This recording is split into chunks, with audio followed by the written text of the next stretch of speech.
Muy buenas tardes, es un honor abrir este encuentro planteado por una larga lista de colectivos y de organizaciones que pensamos que va a ser muy bueno entender mejor y a fondo qué es y qué alcances tiene para nuestras actividades el Acuerdo de Escazú. Para eso hemos invitado al que entendemos que es el que más cerca siguió paso a paso todo este proceso, todo el desarrollo del acuerdo y que en un minutito lo vamos a presentar. Esta reunión va a ser grabada y va a ser subida luego al YouTube de BIOS Argentina. Les invitamos a hacer todas las preguntas que vayan surgiéndoles sobre este tema, escribiéndolas en el chat para al final de la charla ir respondiéndolas. Queremos agradecer enormemente al equipo técnico de FARN por la excelente asistencia para poder estar hoy aquí todos reunidos. Y ahora sí, queremos presentar con un especial agradecimiento a Andrés Napoli, que es abogado por la Universidad de Buenos Aires, a donde es docente. Él es magíster en Derecho Ambiental por la Universidad del País Vasco, España. Es director ejecutivo de la Fundación Ambiente y Recursos Naturales, FARN, editor del informe anual de la FARN y de la revista Pulso Ambiental. Y es director del suplemento de Derecho Ambiental del diario La Ley. Y es representante electo, y por eso está aquí hoy, del público ante el Comité de Negociación del Acuerdo de Escazú sobre el acceso a la información, la participación pública y el acceso a la justicia en América Latina y el Caribe. Gracias de vuelta, Andrés, todo tuyo para exponer qué es, cómo alcanza a nuestras actividades y de qué manera nos puede amparar este Acuerdo de Escazú. Muchas gracias, Silvana. Gracias por la invitación. Bueno, gracias a todas y todos por estar acá esta tarde, por acompañarnos. Nuevamente, gracias Silvana y Claudio por la invitación y Alejandra de FARN por ayudarnos en el hosteo de esta tarde.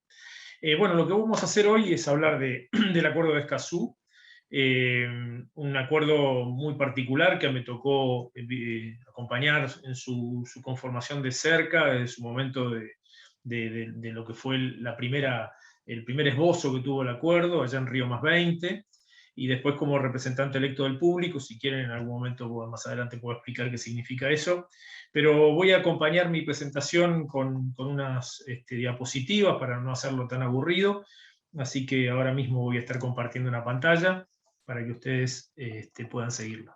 Bueno, el acuerdo de Escazú básicamente es un acuerdo pensado, desarrollado y planteado para promover tres derechos básicos fundamentales, son los tres derechos que están esbozados en el principio 10 de la Declaración de Río de Janeiro de 1992. Esa declaración que, si la recorremos en algún momento, aquellos que siempre debaten sobre qué importancia tiene o no tiene el soft law, es decir, estas declaraciones internacionales, vamos a ver que estos principios que están ahí en Río forman hoy parte prácticamente de casi toda nuestra legislación interna del país. En el caso puntual del principio 10, por supuesto, distribuido en distintas normas, en la Ley General del Ambiente, en la Ley de Acceso a Información Pública en particular. Es decir, podemos desarrollar varias normas que se han sancionado que cuentan con estos principios. Bueno, el principio 10 de la Declaración de Río plantea que los tres elementos centrales, que el mejor modo de tratar las cuestiones ambientales es con la participación de todos los interesados, que para eso hay que promover un acceso adecuado a información pública y además establecer la oportunidad de participar en procesos de toma de decisiones. Esto es lo que habitualmente entendemos como audiencias públicas, aunque no es el único mecanismo.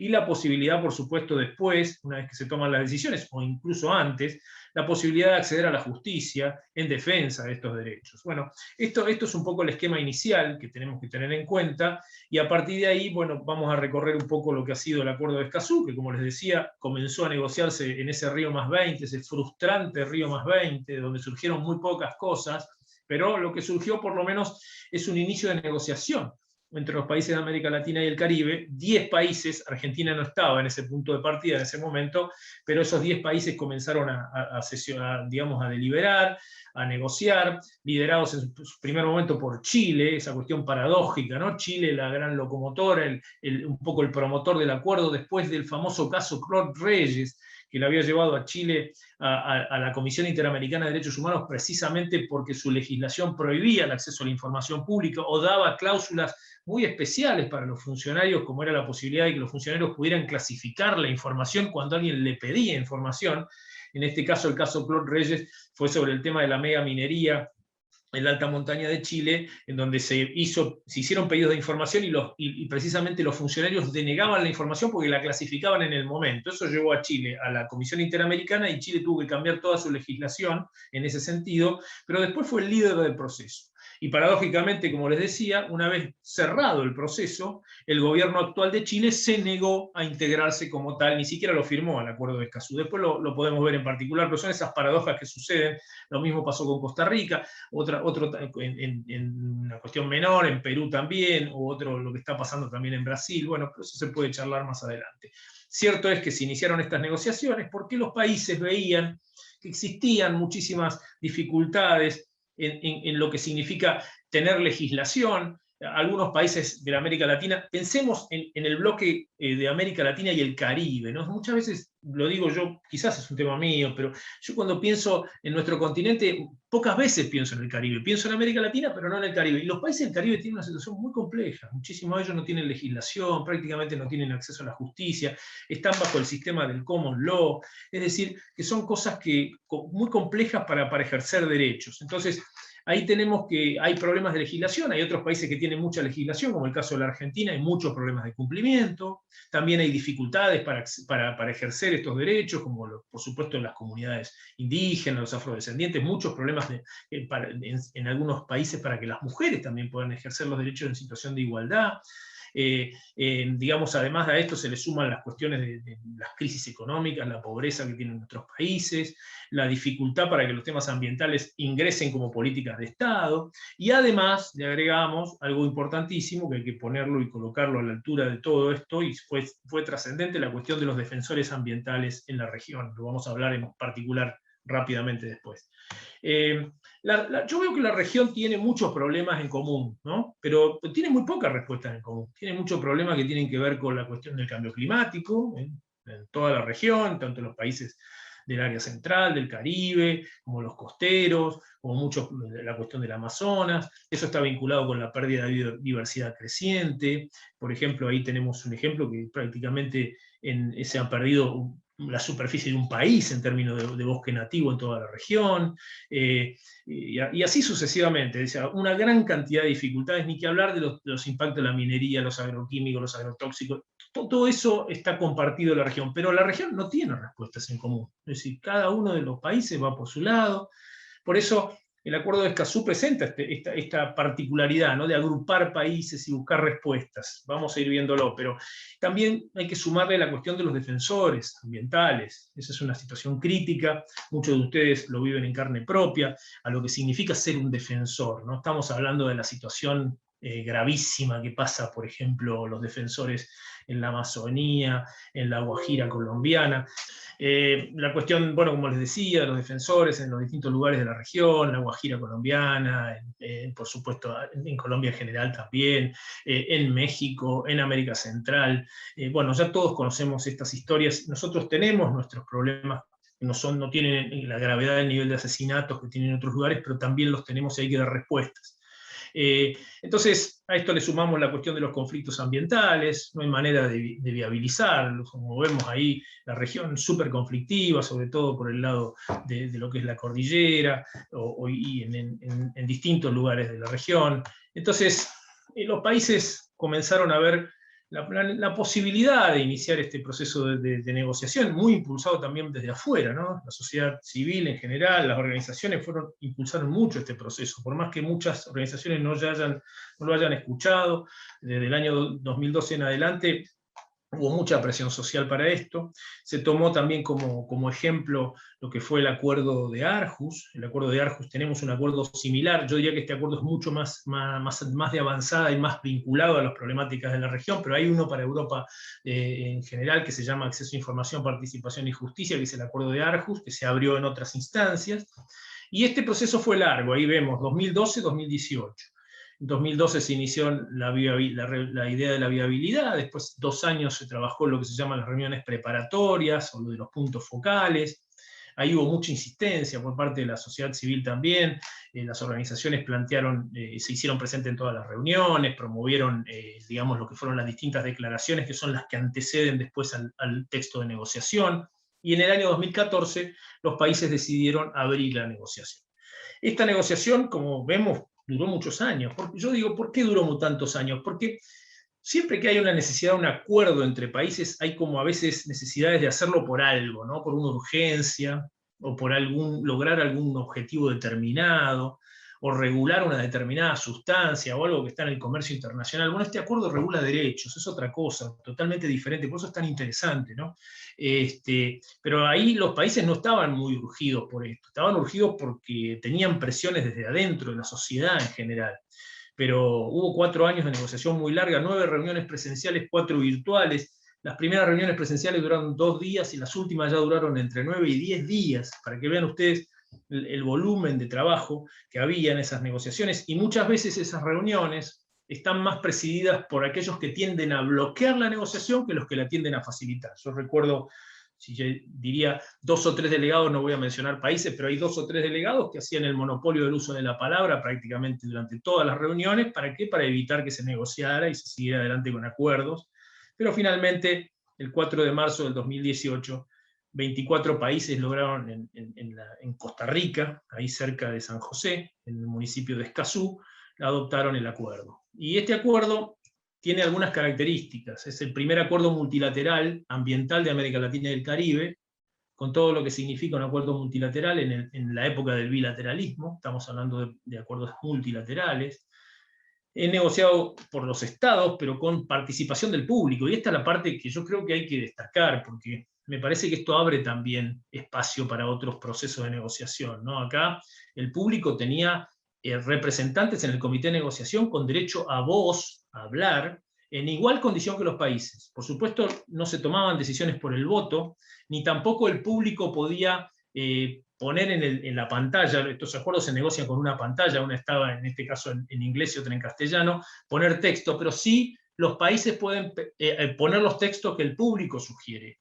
Y ese proceso fue andando, digamos, en el tiempo, y se lograron muchos de esos elementos. Yo diría que si hacemos una mirada del acuerdo desde el principio al fin, el público logró poner, por ejemplo, el principio de no regresión, logró poner varias de las cláusulas importantes en participación, prácticamente todo el capítulo de acceso a la justicia en lo que es la parte procedimental, y enteramente el capítulo de defensores ambientales. ¿Por qué? Porque el capítulo de defensores ambientales no estaba en el texto inicial de negociación, vino después, vino cuando los defensores se hicieron presentes en el acuerdo, cuando los relatores de Naciones Unidas, John Knox y David Foss, se hicieron presentes en el acuerdo a pedirle a los países que incorporaran las cláusulas de protección de defensores. Y eso es un logro importantísimo que se logró, digamos, desde la sociedad hacia los estados, ¿no? Así que me parece que hay una cuestión importante para destacar.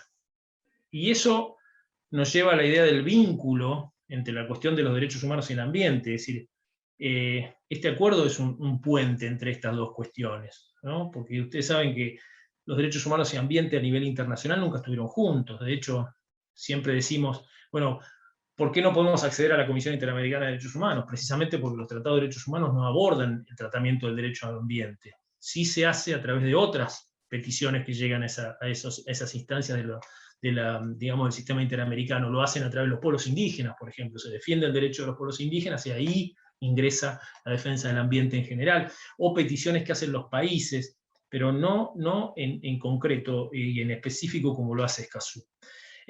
Por supuesto, el acuerdo tiene muchas premisas para que los grupos, las personas en situación de vulnerabilidad sean protegidos. Por eso es la idea de la premisa de no dejar a nadie atrás.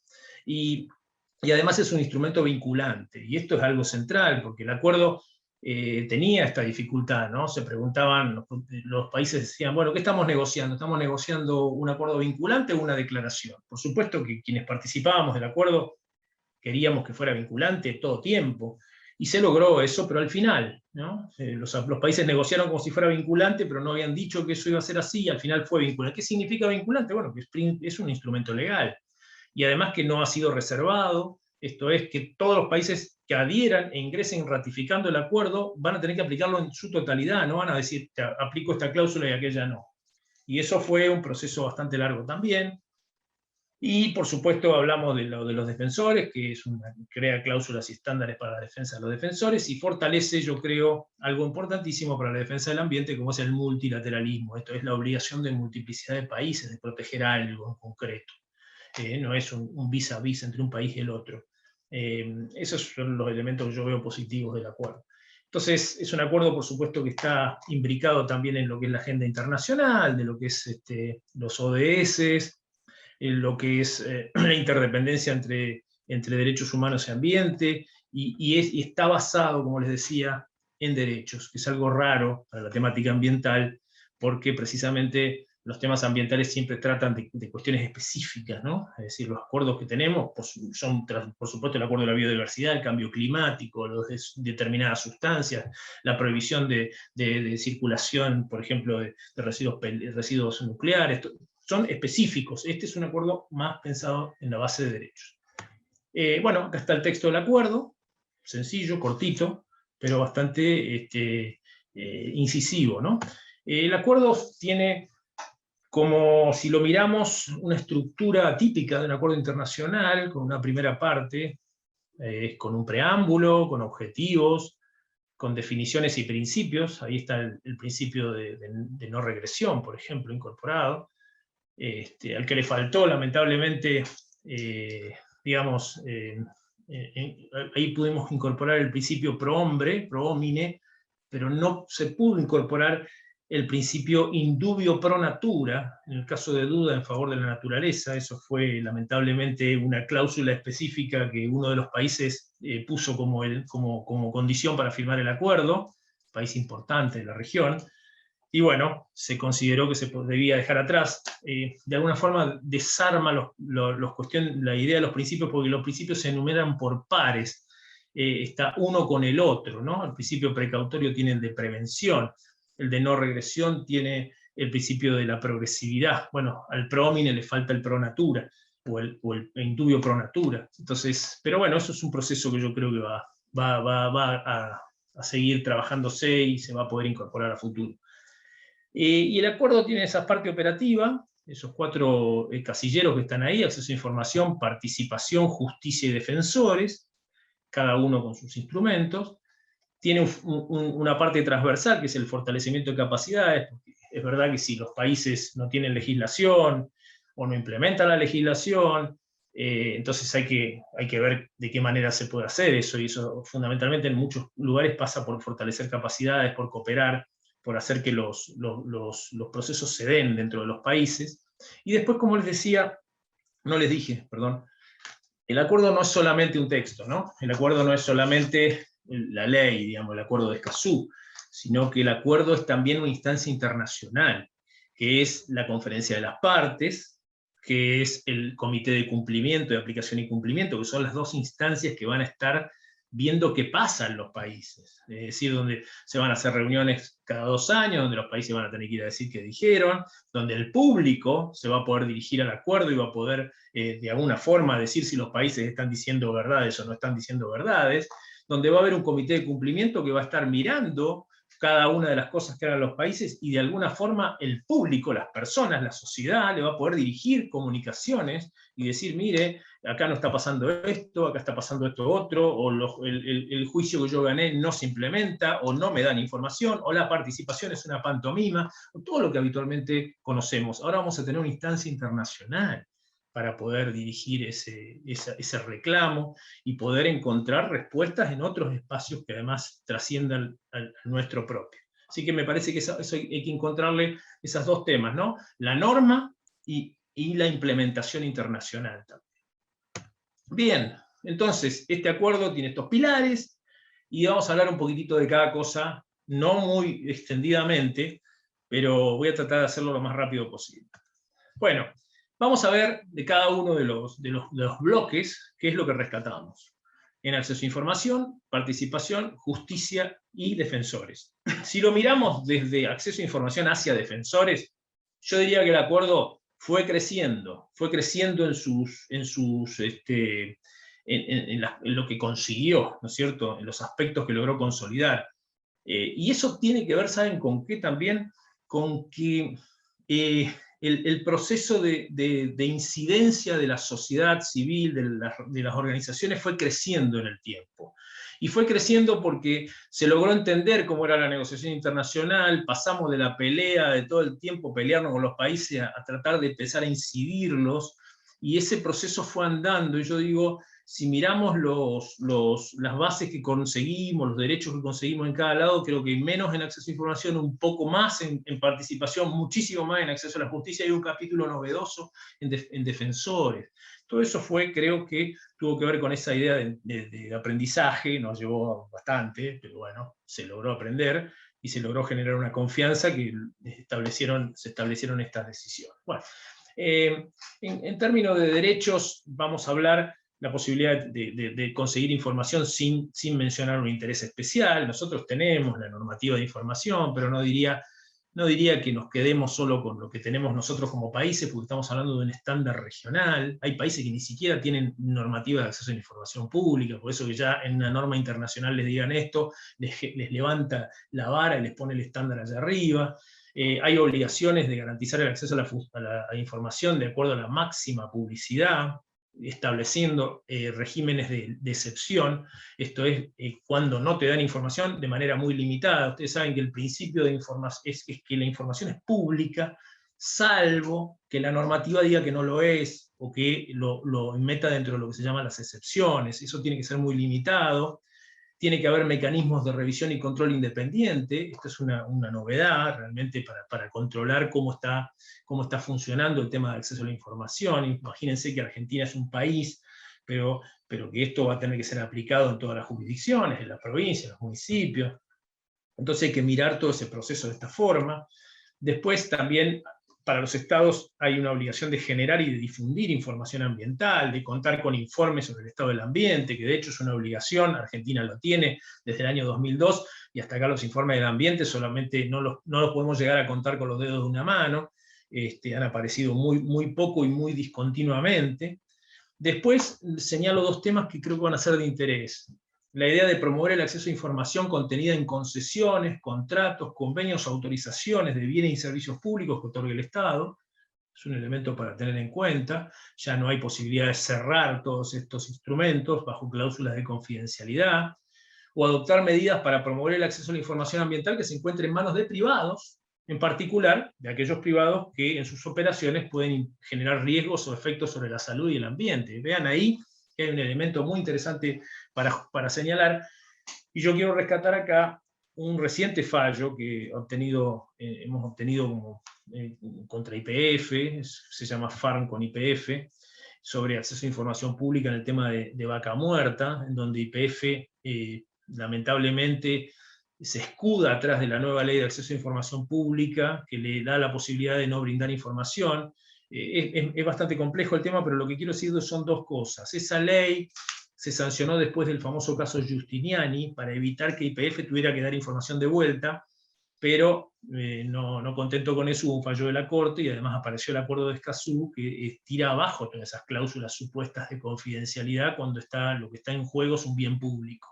Entonces el fallo de FARC con YPF lo que hace es ratificar esa línea, y además dice, y ojo, no es solo para YPF, es para los demás también. Entonces acá nos abre un camino para trabajar muy importante. Por eso yo digo que esto es un instrumento que está muy vivo, más allá de lo que los países quieran o no quieran hacer, porque es una herramienta que nosotros podemos utilizar para esto. Y acá ya tenemos un ejemplo. Bueno, vamos a pasar al otro punto, es el tema de las decisiones, la toma de la participación en los procesos de decisiones, que yo creo que acá hay algunos elementos interesantes que van más allá del derecho. Por supuesto que hay que asegurar la participación del público en estos procesos, que hay que proporcionar información necesaria para que se pueda participar y a través de medios apropiados, que las condiciones para la participación, y acá empezamos a tener los temas que yo creo que va a haber que revisar y mucho, condiciones propicias para que la participación se adecue a las características sociales, económicas, culturales, geográficas y de género del público. Entonces, cuando vayamos a ser convocados a un proceso de participación, a una audiencia pública, todos estos temas hay que mirar si se cumplen, cómo se cumplen, de qué manera se van a cumplir, cómo se garantiza que se garantiza la participación de la condición social o cultural de los grupos y personas que están allí. Veamos todos estos elementos, ¿no? Y después hay algunas cosas de proactividad que también son muy interesantes plantear. Hay que tener una consideración especial para personas y grupos en situación de vulnerabilidad, a los cuales el acuerdo le da mucho significado, no solamente acá, sino en varios párrafos, en varios pasajes.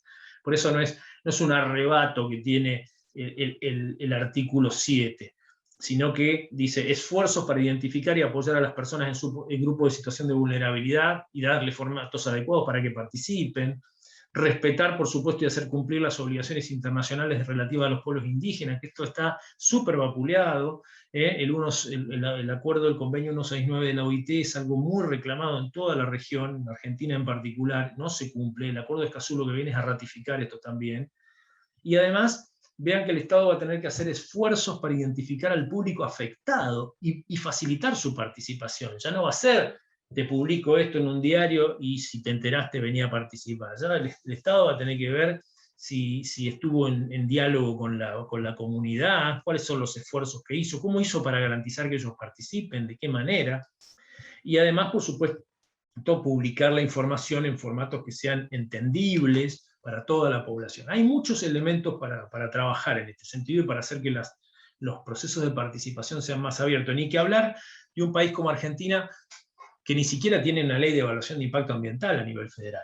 Ustedes saben que somos, no sé, no tengo la cuenta, porque vamos a ser el único país de la región que no tiene esta normativa a nivel federal, la tiene a nivel provincial, la tiene a nivel local, pero eso no obsta, digamos, nos está faltando una norma de presupuestos mínimos que unifiquen todas estas normativas que hay en las provincias, son todas distintas, disímiles, algunas tienen audiencias públicas obligatorias, otras no las son, algunas toman en consideración, otros no. Y entonces eso es un problema muy complejo que se va a enfrentar, se está enfrentando ahora, lo que plantea el acuerdo de Escazú, que todas esas digamos, normativas tienen que tener estos estándares, ¿no? Y después, bueno, viene la cuestión del acceso a la justicia, que quizás es un poco complejo, muchas veces nos interesa más a los abogados, pero vale decirlo rápidamente. Yo diría que este acuerdo es muy trascendente en términos de acceso a la justicia. ¿Por qué? Porque permite el acceso a la justicia. Cuando yo les mencioné que había un acuerdo europeo, que era el acuerdo de Aarhus, que establecía el acceso a la justicia, el acuerdo europeo permite el acceso a la justicia solo cuando se vulnere la posibilidad de acceder a información o a participar en procesos de toma de decisiones. En esos casos está abierto el acceso a la justicia. En nuestro caso, vean el último bullet acá abajo, se dice que se va a poder acceder a la justicia contra cualquier otra decisión o acción o omisión que afecte o pueda afectar de manera adversa al ambiente o contravenir normas jurídicas relacionadas con el ambiente. Lo que está diciéndoles Escazú es que el acceso a la justicia, cuando pase esto, está garantizado. Y esto es un elemento central y muy novedoso. Este acuerdo es novedoso en este sentido, ¿no? Habla del acceso a la justicia en sí mismo, ¿no? Ya no en relación al acceso a información y participación. Y para eso brinda una serie de elementos que digamos, ya con Néstor Caferata lo hemos compartido, porque estuvimos charlando mucho a lo largo del proceso, se establece lo que es el debido proceso ambiental. Es decir, el acuerdo de Escazú nos va dando una guía de cómo establecer un debido proceso ambiental, porque el debido proceso que nos garantiza el código de procedimiento en cualquiera de las materias que querramos tratar, no tiene establecidos los elementos específicos que tiene que tener la cuestión ambiental. Y nos habla, por ejemplo, el acuerdo de Escazú de la necesidad de contar con órganos especializados en materia ambiental. Esto pueden ser fiscalías especializadas, esto pueden ser tribunales administrativos especializados, esto puede ser tribunales ambientales, pero ya hay que ir en esa línea y empezar a recorrer ese camino, ¿no? Después también nos habla de procedimientos efectivos, que no tengan costos prohibitivos. Por supuesto, ratificar la cuestión de la legitimación activa amplia, esto es que cualquier persona puede defender el ambiente, esto que para nosotros parece, esto ya lo tenemos, sí, pero está bien que lo tenemos en algunos lugares, y en otros lugares del interior del país, muchos tribunales niegan todavía la legitimación activa amplia, y ni que hablar en los países de América Latina, donde esta palabra, legitimación activa amplia, es poco menos que una palabra herética, ¿no? Es una palabra que nadie la quiere entender, nadie quiere ni escucharla, ¿no? México, por ejemplo, Chile, cuando escuchaban la palabra legitimación activa amplia, ponían el grito en el cielo. Por supuesto, la posibilidad de facilitar las medidas de producción de prueba, el acuerdo se mete fuerte en los temas de la prueba, que son tan complejos en los temas ambientales, mecanismos de reparación, y por supuesto la posibilidad de brindar asistencia técnica y jurídica a aquellos que la necesiten. Y esto es un mandato, ya está hablando de que vamos a tener que empezar a generar instancias. Andrés, Sí, perdón. te pido mil disculpas esta interrupción. Hay muchos que no somos especialistas en derecho, escuchándote con mucha atención. ¿Podrías explicar qué quiere decir legitimación activa amplia? Sí, claro. Gracias. Sí, por supuesto. Gracias a ustedes, gracias a vos, Claudio, por el pedido. La legitimación activa amplia, la legitimación activa es la posibilidad de estar en juicio. Y estar en juicio, para hacerlo en términos de derecho, uno puede estar en juicio cuando tiene un interés. Es decir, por ejemplo, habitualmente en el derecho, bueno, vamos a juicio cuando tenemos una deuda, o, digamos, o queremos reclamar algo en donde podemos demostrar un interés. Por ejemplo, si tenemos la suerte de ser propietario, podemos mostrar el título de propiedad y reclamar que no nos pagaron el interés. Pero ¿qué pasa en relación al ambiente? Y ahí viene la cuestión, ¿quién tiene la legitimación para defender el ambiente? Y eso va a depender un poco de la legislación que tenga cada país. En la Argentina, el artículo 43 de la Constitución establece que el ambiente puede promover la defensa del ambiente el afectado, el defensor del pueblo, las organizaciones no gubernamentales o digamos, organizaciones conformadas con tal fin. La Ley General del Ambiente lo amplía un poco más, eso diciendo toda persona, pero esta cuestión de la legitimación activa amplia es la posibilidad de defender el ambiente y de ir a juicio en esa defensa. Y eso es un tema controvertido aún en la Argentina, que tiene esta idea de la legitimación activa amplia. Imagínense ustedes en países que ni siquiera tienen esta mención. En la defensa del ambiente solamente la va a poder hacer aquel que está afectado en un derecho subjetivo, es decir, que por ejemplo una cuestión ambiental le terminó afectando la salud, la propiedad o algún bien determinado. Si no, no se va a poder hacer la defensa del ambiente, vamos a tener que recurrir a un órgano estatal para que lo haga, por ejemplo un fiscal o alguien que lo quiera llevar adelante. Pero con esto haber respondido. Pero este acuerdo de Escazú lo que hace es le pone más ímpetu a esto y está diciendo que la defensa del ambiente es un bien, digamos, una posibilidad que puede ejercer cualquiera. Entonces, esto es trascendente. No quiero abundar mucho con los temas de acceso a la justicia porque son complejos, cada ítem nos llevaría a un punto determinado. Por ejemplo, vean en tema de la prueba, la posibilidad de invertir la carga de la prueba, es decir, la posibilidad de que el que tenga que probar, digamos, sea el que genera el daño, o generar lo que lo dice el acuerdo, la carga probatoria dinámica, es decir, que la prueba la tiene que aportar el que la tiene y uno no la debería producir. Son elementos bastante importantes, aún en países como los nuestros que tienen muy desarrolladas, en muchos casos, digamos, los fallos judiciales. Después tenemos la cuestión de los defensores, que me parece que es un elemento central. No en vano está puesta ahí la cara de Berta Cáceres, porque Berta Cáceres creo que fue la que impactó finalmente y permitió que este proceso, lamentablemente, con todo lo que le pasó a ella, con la cantidad de veces que se desoyeron los reclamos y las advertencias que existían y la amenaza que existía sobre su persona, igualmente, lamentablemente, fue asesinada. Tenía inclusive una cláusula de protección especial establecida por la Comisión Interamericana de Derechos Humanos, que fue desoída. Entonces, el acuerdo de Escazú es también un homenaje a ella, un homenaje a todos los luchadores ambientales que lamentablemente perdieron y siguen perdiendo la vida en sus procesos, ¿no? La de Chico Méndez, por supuesto, en Brasil, bueno, tantos otros. Entonces, el acuerdo nos lleva a que además América Latina y el Caribe tienen, como dice ahí, las grandes cifras de la violencia, en donde Brasil, Colombia, Honduras, Nicaragua se llevan lamentablemente estos asesinatos a la cabeza de todo el mundo. No estamos hablando solamente de la región realmente riesgosa para la defensa del ambiente. Y estos procesos de los defensores de la violencia, realmente no son, la muerte no es lo que aparece, la muerte es el final de todo un proceso de amenazas, de intimidaciones, de discriminación, de vulneración de derechos sistemáticos que se da durante muchísimo tiempo, que incluso aquellos que tienen la suerte de que no son, digamos, no mueren, tienen que irse de su tierra, vivir en otros países. Yo conozco muchísimas organizaciones que extraen a los defensores de sus territorios, se los llevan 6 meses, 1 año a vivir en otro país, hasta que la violencia baja, sacan a toda su familia, después vuelven otra vez y los acompañan a regresar a su territorio. Son casos gravísimos. Y esto está pasando en nuestra región, ¿no? Por eso el acuerdo un poco establece medidas que van a tener que instrumentarse, pero son medidas por lo menos que yo las pondría ahí, no vamos a entrar a mirar específicamente, pero son las medidas que pidieron los defensores, es decir, están allí la palabra, las palabras que ellos pidieron ingresar en el texto, ¿no? La idea de establecer un entorno seguro y propicio, es algo de lo que hablan siempre, la necesidad de poder desarrollar su actividad de manera segura.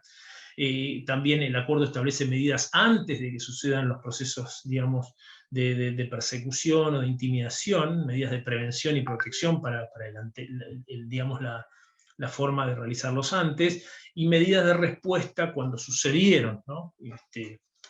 Esto va a tener que realizarse en los distintos países, se va a tener que instrumentar. Yo me imagino, estamos intentando trabajar en Argentina a través de la Secretaría de Derechos Humanos para ver de qué manera vamos a poder poner en práctica la defensa de los defensores. Hace muy poquito tiempo tuvimos una gran persecución en Andalgalá, en donde estuvimos comenzando a ver de qué manera el acuerdo de Escazú empezaba a dar medidas, y el acuerdo, ustedes saben que todavía no está no tuvo su primera reunión de las conferencias de las partes, pero ya estamos intentando que el acuerdo tenga medidas provisionales, incluso antes de reunir a la conferencia de las partes para dar estas respuestas. Bueno, acá hay todo un proceso que está abierto y que necesitamos tener alguna respuesta y ir instrumentando medidas, ¿no?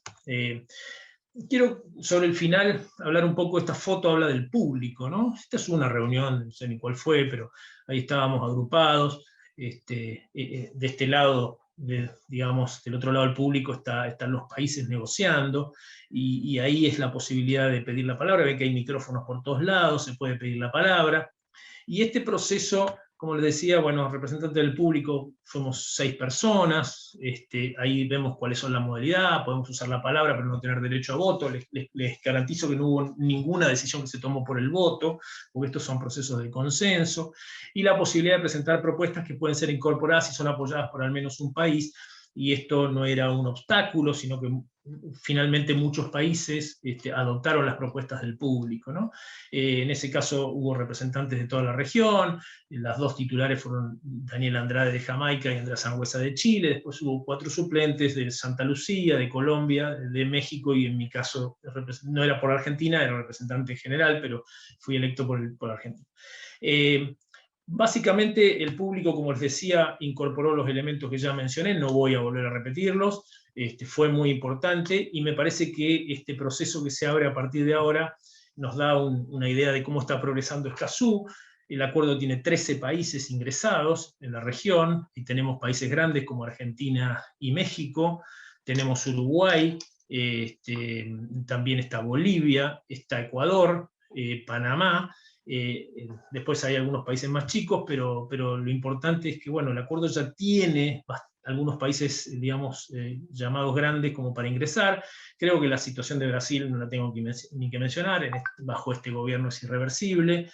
Perú, ha habido un avance muy importante de lo que es el sector de Fujimori, que bloqueó el acuerdo, bajo la idea de que el acuerdo era una avanzada de Naciones Unidas para quedarse con la Amazonía peruana. Eso finalmente permeó en casi todos los legisladores y logró digamos, hacer que el acuerdo se rechazara. En el caso de Paraguay lo mismo, a través de lo que fue un proceso donde la Iglesia planteó algunas observaciones y después fue tomado por el sector productivo, fundamentalmente el agronegocio, que bloqueó el acuerdo. Pero bueno, estamos ante un acuerdo dinámico que habrá que ver cómo evoluciona, y el caso de Chile, que es un tema de una decisión política del gobierno de no firmar. Así que bueno, con esto voy terminando. El acuerdo ya está en aplicación, pasó su etapa de la firma, de la ratificación, de entrada en vigencia, y se espera que la primera conferencia de las partes sesione, pandemia mediante, el 22 de abril del año que viene en Santiago de Chile, tiempo en el cual sería muy importante lograr una muy buena movilización hacia ese lugar, o dirigida hacia el Acuerdo de Escazú. Y una palabra que me parece que es importante mencionar es que el acuerdo está abierto al público. Eso significa que las reuniones van a ser abiertas, que el público, esté en el lugar o no esté en el lugar, puede hablar en la medida que se anote. Cualquiera que quiera participar del acuerdo no tiene más que anotarse en la página de NACEPAL, poniendo Acuerdo de Escazú CEPAL, se anota ahí, ya forma parte del acuerdo, ya puede ser parte del mismo. Así que es un acuerdo interesante, que vamos a ver cómo se desarrolla, y como siempre digo, no es magia, es simplemente un instrumento, una herramienta que la podremos utilizar o no en la medida en que sepamos y querramos hacerlo. Con esto yo cierro. Está la foto del día posterior al Acuerdo de Escazú, en el mismo lugar donde se celebró, y bueno, con esto le cierro acá, quedo a disposición.